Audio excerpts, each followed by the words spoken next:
Model ഡ്രീമേഴ്സിന്റെ പുതിയൊരു വീഡിയോയിലേക്ക് എല്ലാവർക്കും സ്വാഗതം. ഇന്നിപ്പോൾ ഞങ്ങളുടെ വീട്ടിൽ എത്തിയിട്ട് ചെറിയൊരു ട്രിപ്പ് പോവാണ്. ഞങ്ങൾ 3 പേരും മാത്രം. ഞങ്ങൾ പോകുന്നത് ഇപ്പം കാപ്പിൽ ബീച്ചിലേക്കാണ്. അത് വർക്കലയ്ക്ക് അടുത്തുള്ളൊരു ബീച്ചാണ്. അവിടെ ഒരു ഫോട്ടോഷൂട്ട് ഉണ്ടോ മോൻ്റെ. ഇവൻ്റെ ഫസ്റ്റ് ബർത്ത്ഡേ ആണല്ലോ. അപ്പോൾ കുറച്ച് നല്ല ഫോട്ടോസ് ഒക്കെ എടുക്കാമെന്ന് വിചാരിച്ചു. അപ്പോൾ ഞങ്ങളുടെ ഫോട്ടോഗ്രാഫേഴ്സും ടീമും ഒക്കെ അവിടെ വരാമെന്ന് പറഞ്ഞിട്ടുണ്ട്. അങ്ങനെ ഞങ്ങളും അപ്പോൾ അങ്ങോട്ട് പോയിക്കൊണ്ടിരിക്കുകയാണ്. അപ്പോൾ ഇന്നത്തെ ഫോട്ടോഷൂട്ടിലേക്ക് എല്ലാവർക്കും സ്വാഗതം. ഞങ്ങളിപ്പോൾ അങ്ങോട്ട് പോയിക്കൊണ്ടിരിക്കുന്നത്. ഇതാണ് ഞങ്ങളുടെ സ്ഥലം, അഞ്ചൽ ടൗൺ. ഈ ലെഫ്റ്റ് സൈഡിൽ കാണുന്ന ഹോട്ടലിലാണ് മോൻ്റെ ബർത്ത്ഡേ പാർട്ടി ഞങ്ങൾ പ്ലാൻ ചെയ്തേക്കുന്നത്. അങ്ങനെ അതിൻ്റെ കാര്യങ്ങളൊക്കെ പറഞ്ഞ് ഞങ്ങളിപ്പം പോയിക്കൊണ്ടിരിക്കുകയാണ്. ഇവിടെ നിന്ന് അത്യാവശ്യം നല്ല ദൂരമുണ്ട്. ഉച്ചയ്ക്ക് ഫുഡൊക്കെ കഴിച്ച് കഴിഞ്ഞിട്ടാണ് ഞങ്ങൾ യാത്ര ആരംഭിച്ചത്. ഞങ്ങൾ ചടയമംഗലം വഴിയാണ് പോകുന്നത്. ഈ കാണുന്നത് ജഡായു എർത്ത് സെന്റർ ആണ്. ജഡായു നേച്ചർ പാർക്ക് എന്നതിന് പേരുണ്ട്. മീൻസി ലെവലിൽ നിന്ന് 1200 അടി പൊക്കത്തിലാണ് ഈ ജഡായു എർത്ത് സെന്റർ സ്ഥിതി ചെയ്യുന്നത്.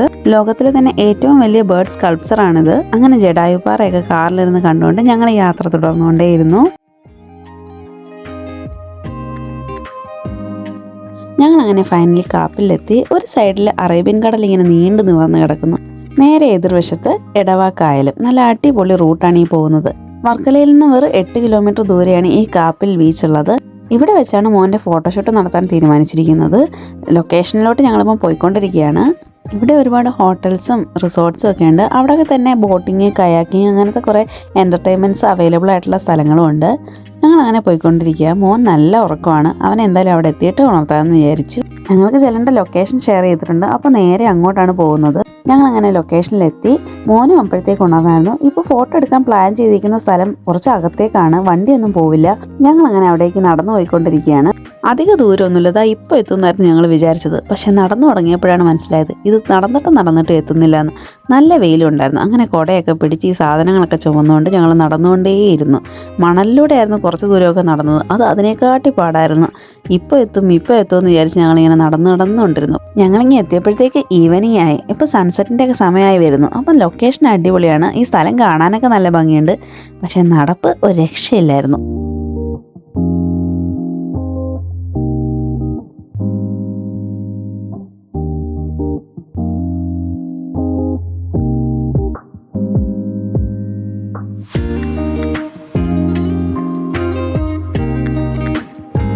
അങ്ങനെ കിലോമീറ്റേഴ്സ് നടന്ന് ഫൈനലി ഞങ്ങൾ ഫോട്ടോ എടുക്കാൻ പറ്റിയ ലൊക്കേഷനിലെത്തി.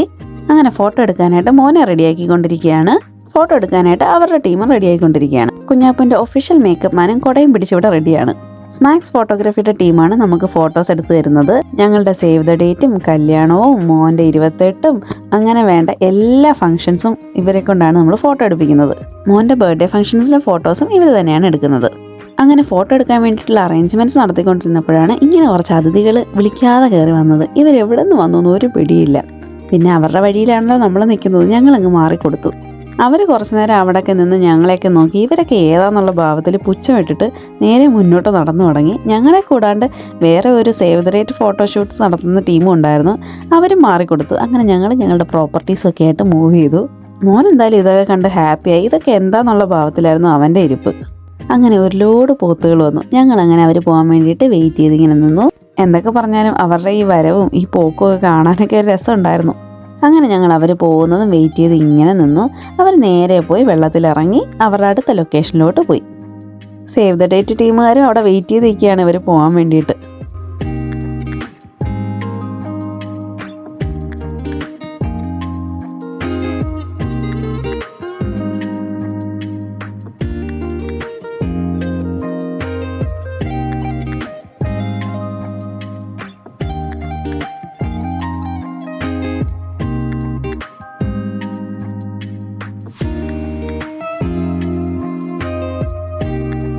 അങ്ങനെ പോത്തുകളൊക്കെ പോയതിനു ശേഷം ഞങ്ങൾ വീണ്ടും പണി തുടങ്ങി. കുഞ്ഞാപ്പി ഫുൾ റെഡിയായി. ഫോട്ടോ എടുത്തോളൂ എന്നുള്ള ഭാവത്തിലാണ് ആ ഇരിപ്പ്. അങ്ങനെ അവർ റെഡിയാവുന്ന സമയത്ത് ഞങ്ങൾ ഫോണിൽ കുറച്ച് ഫോട്ടോസൊക്കെ എടുത്ത് അതൊക്കെ നോക്കി ഇങ്ങനെ നിൽക്കുകയായിരുന്നു. ഫോട്ടോ എടുക്കാൻ വേണ്ടിയിട്ടുള്ള അറേഞ്ച്മെൻറ്റ്സ് ഉണ്ടാക്കുന്ന തിരക്കിലാണ് അവർ. ഇവരെന്തൊക്കെയായി ചെയ്തെന്നുള്ള ഭാവത്തിൽ കുഞ്ഞാപ്പിയും വെയിറ്റ് ചെയ്ത് ഇങ്ങനെ ഇരുന്നു.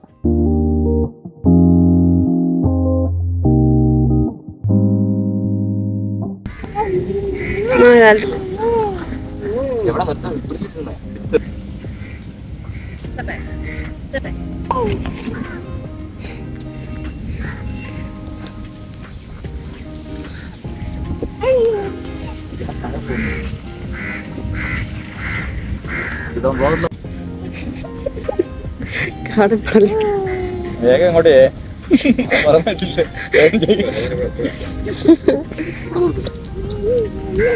നിങ്ങൾക്ക് വല്ല ഹെൽപ്പ് വേണോ എന്ന് ഞാൻ ചെയ്തു തരാന്ന്.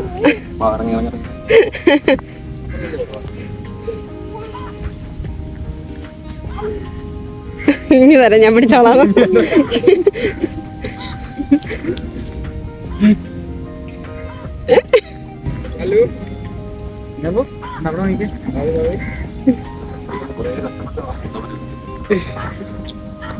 ഇവനെ ഓർമ്മ ഉണ്ടോ?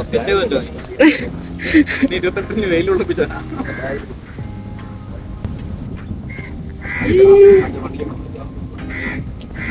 പിന്നെ അങ്ങോട്ട് ഞങ്ങളെല്ലാവരും പൊരിഞ്ഞ പോരാട്ടമായിരുന്നു. അവനെ ക്യാമറയിലോട്ട് നോക്കിക്കാനും അവനെ ചിരിപ്പിക്കാനും.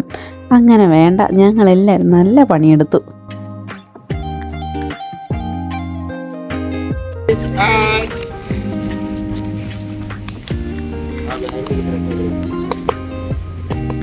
പിന്നെ അങ്ങോട്ട് പലരുടെയും നവരസങ്ങൾ പുറത്തു വന്നു മോനെ ചിരിപ്പിക്കാൻ വേണ്ടിയിട്ട്.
താഴെ ഇരുത്തി ഫോട്ടോ എടുക്കുന്നതായിരുന്നു ഏറ്റവും വലിയ റിസ്ക്. അവൻ അവിടെ കിടന്ന സാധനങ്ങൾ മൊത്തവും വാരി വലിച്ച് വായിൽ വെക്കാൻ തുടങ്ങി. അത് നല്ല പണിയായിരുന്നു ഞങ്ങൾക്ക്.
അങ്ങനെ അവിടുന്ന് കുറേ ഫോട്ടോസ് എടുത്തതിന് ശേഷം ഇപ്പോൾ ബീച്ചിലേക്ക് പോകണം. അവിടുന്ന് ഫോട്ടോ എടുക്കാൻ വേണ്ടിയിട്ട് മോൻ്റെ സെക്കൻഡ് ഡ്രസ്സ് ഇട്ടു. നല്ല അടിപൊളി ടൈമായിരുന്നു അത്. എന്ത് ഭംഗിയാണെന്ന് നോക്കി ആകാശവും കടലും ഒക്കെ കാണാൻ.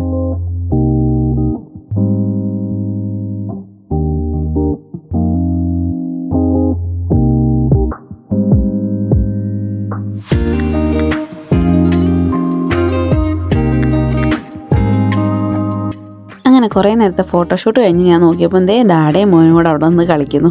ഇത് ശരിക്കും ഒരു ഫോട്ടോഷൂട്ട് മാത്രമല്ല, ഞങ്ങൾക്ക് എന്നെന്നും ഓർത്തിരിക്കാൻ വേണ്ടിയിട്ടുള്ള കുറേ മെമ്മറീസ് തരുന്നൊരു മൊമെൻറ്റും കൂടെ ആയിരുന്നു.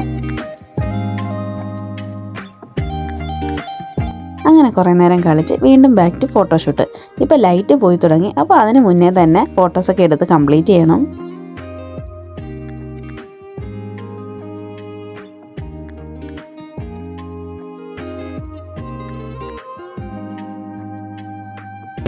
ഹലോ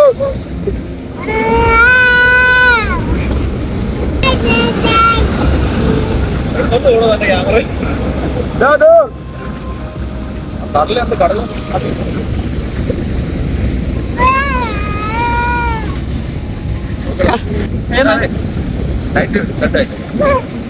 അടുത്ത ലാസ്റ്റ് കുറച്ച് ഫോട്ടോസ് എടുക്കാൻ വേണ്ടിയിട്ടാണ് ഇരിക്കുന്നത്. ലൈറ്റ് ഓൾമോസ്റ്റ് പോയി കഴിഞ്ഞിരുന്നു. അപ്പോൾ ഇനിയും കുറച്ച് ഫോട്ടോസും കൂടെ എടുത്തിട്ട് ഞങ്ങൾ ഇനി തിരിച്ചു പോകണം. ഇത്രയും ദൂരം ഇനി തിരിച്ച് നടക്കണമെന്ന് ആലോചിച്ചപ്പോഴാണ് ഒരു ബുദ്ധിമുട്ട്. അങ്ങനെ അത്രയും ദൂരം നടന്ന് തിരിച്ചെത്തിയപ്പോഴാണ് ഞങ്ങളിത് കണ്ടത്. ഒരു ചേട്ടൻ കടലിൽ പോയി മീൻ പിടിച്ചിട്ട് നല്ല ഫ്രഷ് മീൻ കൊട്ടയിലാക്കി വെച്ചേക്കുന്നു. അങ്ങനെ കുറച്ച് മീൻ മേടിച്ച് ഞങ്ങൾ തിരിച്ച് വീട്ടിൽ പോയി.